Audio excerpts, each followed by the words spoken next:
Welcome back to another episode of The Contender. I'm your host, Congresswoman Erin Houchin. Today, I'm thrilled to be joined by two outstanding students, Angel Tunny of South Ripley High School and Shelby Williams of Milan High School.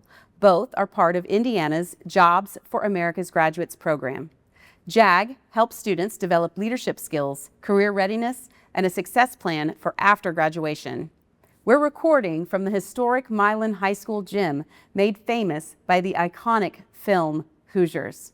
Angel and Shelby, thank you so much for being here today. Welcome to The Contender. Thank you for having us.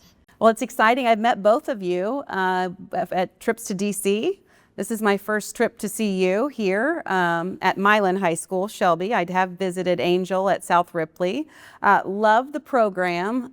JAG is just a really interesting program that I'm not sure a lot of our folks around the state understand or know exactly what is involved. And I did want to take an opportunity to let you guys talk about your JAG experience, why it's important to you, what got you first interested in that. So let's just dive right into your experience with JAG. Shelby, I'll start with you.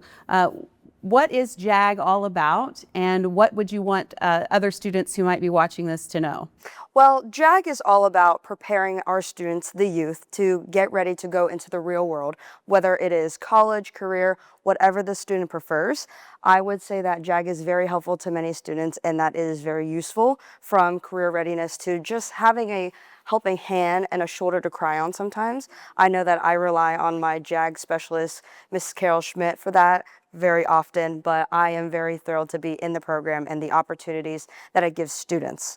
If I were to give students advice about the program, I would say to use it to your advantage and to very much take it seriously and to really take away everything that the program provides for you. Angel's nodding. I guess you agree with some of those comments. What got you first interested in JAG, and what do you find that you like most about the program? So at first, the only reason I really knew about the JAG program is because my older sister was in it, and she kind of nudged me toward it, and I was like, I don't know if I have time for that class, but I'm very glad I took the time because it's an amazing program and it helps with so much. And I just think it's, once again, the specialist really makes the program, and I think you just got to lean into it. You have a JAG program at your school. There's one at Milan, there's one at South Ripley. I think we've got 21 programs in our region of the state now, up from 4 just a few years ago. So it's really become a popular thing that many students are participating in. How does it work structurally? So when you're participating in JAG, is that during school hours? Is it after school hours? Is it a little bit of both? Walk us through what it's like to participate in JAG. So for our local chapters, most of it is just like in-school based. And then during school hours, you're going like field trips to see different careers and opportunities that you may have. And then you can like go outside of the classroom for community service hours and stuff like that. And we do have there's a few JAG days. I know some schools hold it. I know Shelby, Milan holds a JAG week. So what's JAG week at Milan High School? So JAG week was to help raise awareness about JAG for our other students who may have been thinking about joining it. So throughout the week, we had some spirit themes that the students could participate in, and we went to different homerooms to educate the students about JAG and so that they knew what it was and what they could look forward to. And then on Friday, we had JAG Day, where Mrs. Schmidt opened her doors wide open. We had a bunch of snacks. We played a few games. They got to meet Mrs. Schmidt in person and get to talk to her a little bit. And it was a huge success. We had a lot of students very interested in joining it next year, which is amazing. About how many students would you say participate in JAG at your school? Currently, I think the number is around 40. Wow. Milan is not a large high school. No, we are 1A, so we are very small. A very small school. And so 40 kids in the program is a huge number. Yes. And obviously they're finding value with the program. You have found value with the program enough to want to promote it to other students. That's fabulous. Absolutely. What about at South Ripley? Oh, we have about 40 as well. And how big is South Ripley? Is it also 1A? Yeah, I think so. But it's pretty small. It's a small school too. Yeah. And have you found some of the similar experiences with your program? I know you guys travel together sometimes. You are part of this regional group of JAG students. Angel, you have a leadership position with JAG. Is the experience pretty much the same? Is it pretty consistent among schools, or does it vary? If so, how? I would say in the classroom, it kind of varies depending on the specialist. Like, we all learn the same stuff, but it's kind of just how the specialist kind of styles it for their students. And the specialists also, it's like they do a lot behind the scenes. It's their job to kind of style it towards their students as well, so they know that their students are learning it, not just kind of listening to it. And I think classroom activities probably differ, but what we're learning stays the same. And then for Shelby and I, we do hold a higher position for the state JAG. And so our opportunities and our experiences kind of vary a lot from just like classroom and like regional students. So we do get a lot more like hands-on and kind of experience to show our skills and learn some more. Shelby, what's your position with the state level at JAG? I am the secretary. You're the secretary. And Angel, your position is? I am the president. She's the president, Madam President. In those roles, what led you to have an interest in serving the state board for JAG, and how did you get elected or chosen for your positions? So at first, I didn't really know what it was about, because the first year, so we've only had our INCA team, which is Indiana Career Association. We only had that team for 2 years now. This is the second year we've had it. So last year was the very first year, and last year I was vice president, and then the vice president just moves on to presidency. There wasn't any information really out about it. It was just kind of like, hey, we're having leadership opportunities. See if your students want to sign up. So it would go down to the specialist, and then the specialist would share it with the kids. And the specialist is like your local advisor at the school? They kind of serve as a teacher, but they do a lot more for the students, I think. And then, well, I only really kind of went for it because my specialist, Celie Hyatt, was pushing me towards it. And I kind of needed the little nudge that she gives. And once I got that, I went through an interview process through Zoom calls, and it was just answering a lot of like, why do you think you're fit for this role, and a bunch of basic interview questions. And then past that, then it would be sent out to the schools, and the students would vote. Wow. And who's the current vice president? Micaiah Lucas. She is from Region 2. Region 2, where's Region 2? It's kind of Northeastern Indiana. Okay. So she will be the next president when you guys graduate. You're both seniors. So what is next on your agenda for where you're going to go after you graduate here in a few weeks? I'm going to the University of Cincinnati to major in biology, to later become a dermatologist specialized in aesthetic medicine. Wonderful. I'm going first to the National Guard and completing my training, and then I'll eventually go to Trine University to double major in criminology and psychology. Wonderful. Well, I have no doubt that your futures are bright. I have a feeling I know the answer to this question before I ask it, but do you feel, and in what ways, do you think JAG has helped prepare you for this next big step that you're both about to take? So I think JAG, it helps with literally anything you could think of. You have a support system behind you, you have friends to rely on, and then it just builds you up as a person. Like, I've gotten so much more confident. I can actually talk better now. And then of course it helps you with like resumes and job findings. And it just kind of helps you. I think the most important thing is just believe in yourself. I think that confidence level can get you anywhere as long as you kind of have, first off, you can believe in yourself, and then someone backing that. I think that's the most important thing. Shelby, what about you? I would say about the same answer as Angel, and additionally, JAG serves as a big helper to help push and support you.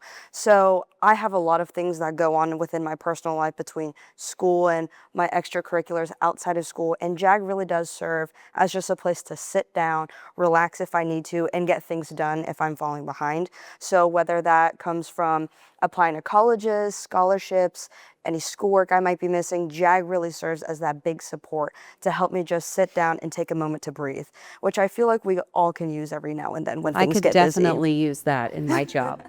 I think another good thing about JAG is it doesn't just like, it's not like any other program that you'll probably find within schools. They have a follow-up year, so the specialist stays with you for a whole year, and it allows that support system to stay longer. for students to actually succeed. A couple of things that stood out to me in both of your comments. One was that you got a nudge from your specialist and that you needed that. And we talked off camera about how we sometimes need that nudge.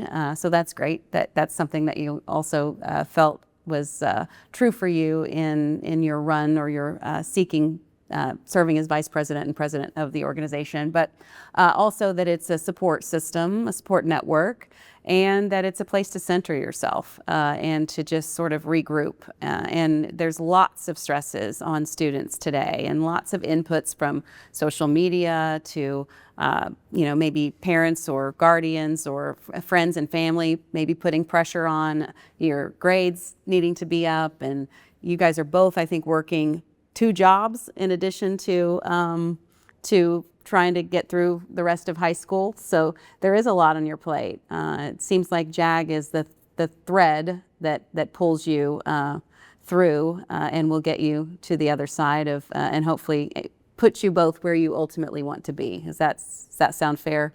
Yeah, that's completely accurate. Absolutely. Well, I'm glad that that's coming through. I've been very impressed with the JAG programs. I visited many of them and always impressed with the groups of students that have come to visit me in DC.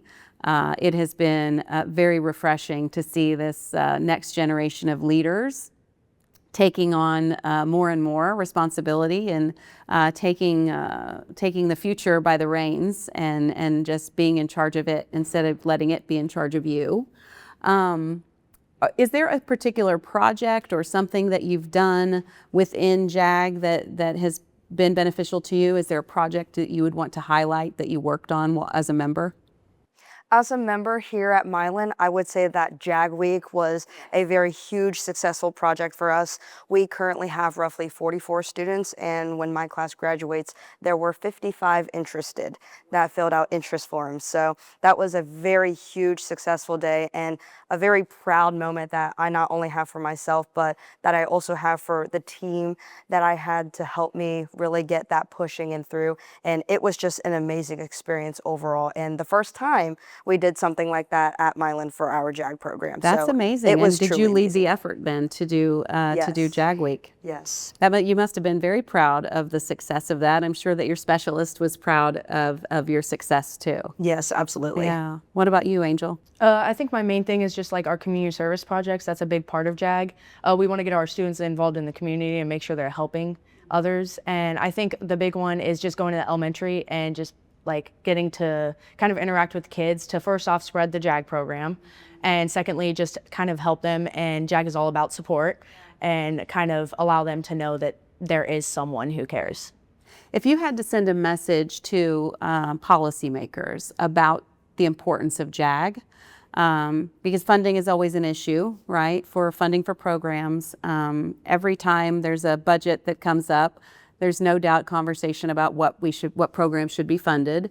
What would you say to policymakers about JAG and its importance to keeping the program going? I think that there is no other program that shows such a necessity, and especially our generation, because as we said, there's a lot of other like outliers that kind of come into play with school systems and just kind of like kids' lives. And a lot of these kids, they don't know what they want to do. Half of them don't care enough to know, and they don't have that support system. A lot of these kids you see, they come from broken households. Some have the parents, but they don't have the support. And I think it's just such a necessity if we want to keep our society going towards an upward thing. Does it create a safe environment for students to explore what they might want to do in the future without any kind of judgment? Is that something that it offers too? Yeah, so in our classroom all the time, we always say judgment-free zone. Yeah. And it's so fun. And we also say what happens in the JAG room stays in the JAG room, just to give that people that sense of like community and just that so they can actually have an open space to vent or just to celebrate or whatever they need to get out. Shelby, what would you say to policymakers? I would say that JAG is all about support and uniformity. So within our JAG program here at Milan, you have your cliques of the jocks, the mean girls, popular, all those different outliers. There's mean girls? Well, believe it or not, yes. But JAG really just brings everyone together. I've made so many friends that I went to school with these people for years, some of them since kindergarten. And I never thought to talk to them or really get to know them until I sat in a JAG classroom with them and got to hear what they want to be when they grow up, how they're struggling, and how maybe I could help them or give them guidance and support that they need, or if Miss Schmidt needs to give them guidance and support that they need. I think with today's world, there's a lot of diversity. We love to split up. We love to just go off and do our own things, but JAG really just brings people together. I know that from NSLA in Washington, D.C., there were a lot of different people that I met from different states, and it was refreshing just to see how so many strangers could come together and really agree on a program that is amazing for the youth for today. So it truly is astonishing. Breaking down barriers. Absolutely. And I guess probably in the same token, breaking down maybe some stereotypes that people might have within a school system and within the country, within and around the country. We find that in Congress. So there's 435 people in Congress and members of Congress, and they're from every different corner of America, and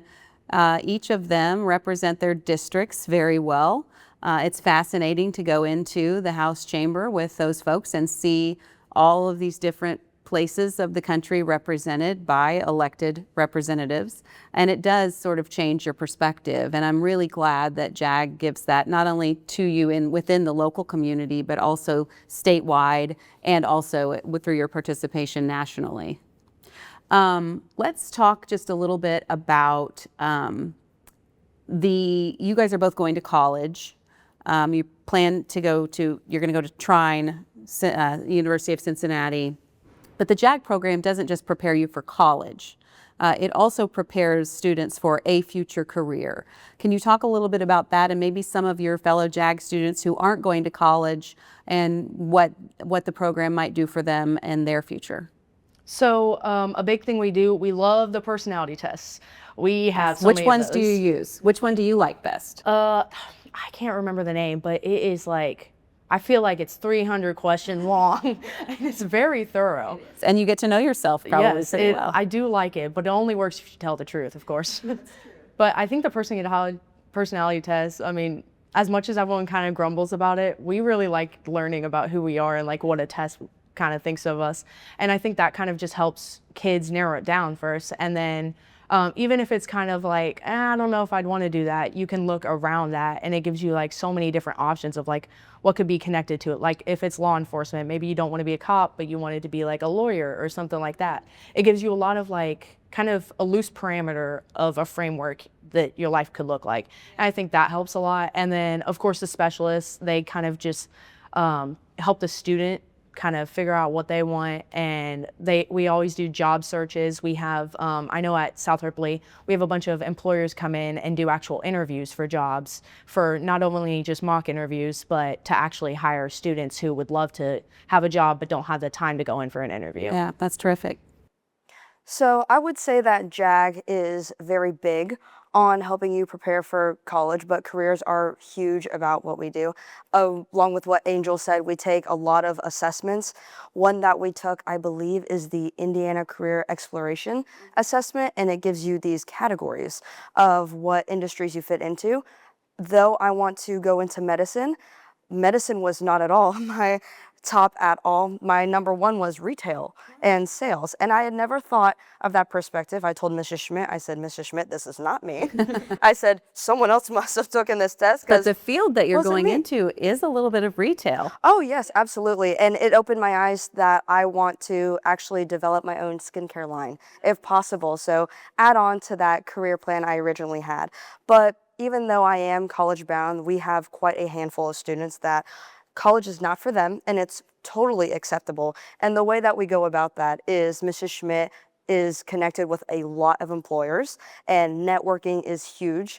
a huge part of JAG that we learn. So she really connects those students that aren't college bound and connects them with employers to get them networking and out there and really get them to contact them. And we have a lot of students that immediately go into the workforce as soon as they graduate. That's terrific. I once took a personality test. I think I was maybe college aged, and I got the result much like you did, Shelby, and it was like, I don't think that fits me.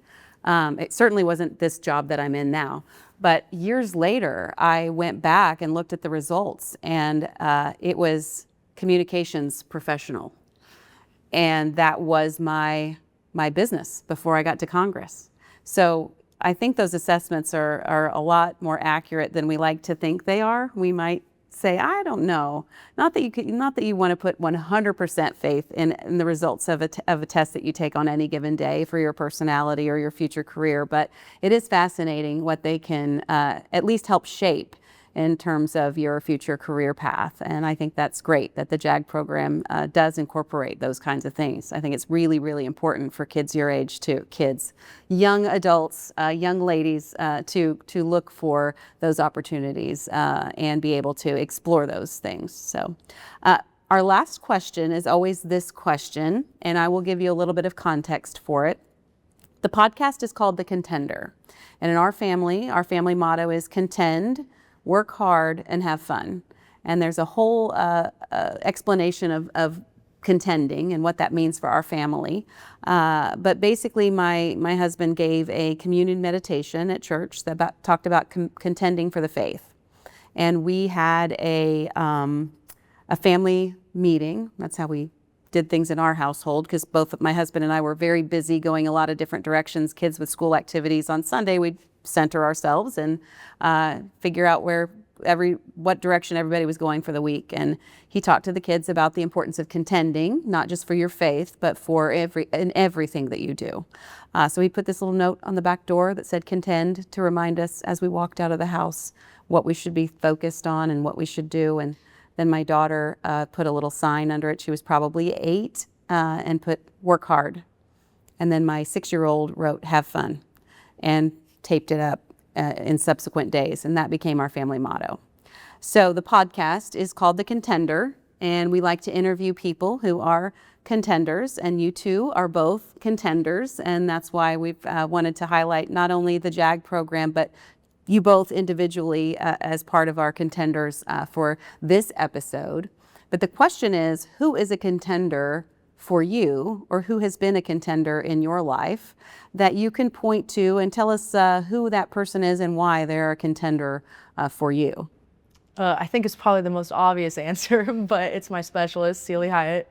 And once again, it's just because she's stuck with me through everything.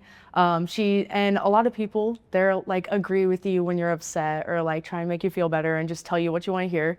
Miss Hyatt does not do that. She lets you know, and she points you in the right direction, even if you don't think it's the right direction. And I think that's a big part. And she's just always stuck with me, and she comes with me to everything. And I'm just her mini-me, and we just get along so well. And I think that's very important. That's terrific. I'd have to be on the same page with Angel and say that it is my specialist, Carol Schmidt. I call her Carol because she is like another mother to me. On most days, there were a lot of days and times where I feel like I was being tested, or that there were some days where it was just really hard to get through and get by. And there were a lot of moments, especially within my senior year, that just really put me down. And though this is my second year being in the JAG program, I feel like I have grown tremendously from the first time I ever walked through that JAG door to now. I really feel like Carol has been there for me for anything, whether it is school related, personal problems, anything really. I know that I can go to her if I need anything. When school gets out early, I'm able to leave, but some days I don't, and I like to pester her for many hours. And sometimes I even call her outside of school if I really need anything, but she has been there for me through it all. And I know that for years to come that she will be one of the first people that I call for anything. That's amazing. Well, I am so thankful for both of you and your leadership in Indiana and your service to your communities. I am very impressed I have seen growth in the two of you since we first met to today, so it's exciting for me to see that as well. I look forward to watching your futures develop and where you will end up, and I have no doubt that your specialists will be there with you every step of the way, even past 1 year after the program. I think that I'm pretty sure that those people are still going to be in your lives for years to come, and the two of you and the connections that you've made through the JAG program will probably pay dividends as well. So thank you again for joining us on the podcast. Great to have you. We'll look forward to seeing you hopefully someday, maybe back in DC. Thank you. All right. Thank you for your time. Well, to all of our listeners, thank you for tuning in to another episode of The Contender. Don't forget to subscribe, share the podcast, and stay inspired to contend, work hard, and have fun. Thanks again for joining us. We'll see you next time.